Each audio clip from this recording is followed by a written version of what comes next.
Last लिखिए, मैं ज़्यादा जुमला नहीं करवा रही हूँ कि वीडियो थोड़ा सा ज़्यादा लंबा हो जाएगा तो आप लोग कहीं बोर हो जाएंगे, तो बस मैं एक लास्ट करवा देती हूँ, उसके बाद खत्म।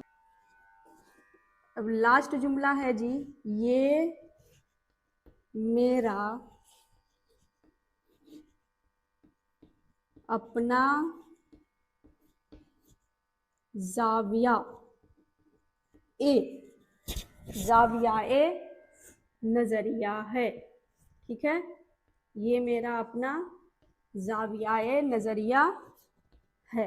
तो वीडियो को मतलब लंबा ना करते हुए 4-5 जुमले मैं करवा दी हूँ, जो कि जिसमें आप सबको देख रहे हैं कि कुछ ऐसे शब्द है जो कि हम लोग किए थे, उसका इस्तेमाल कर दिए हैं जुमलों में। ठीक, तो आप सबको ये वीडियो कैसी लगी है कमेंट सेक्शन में ज़रूर बताना है।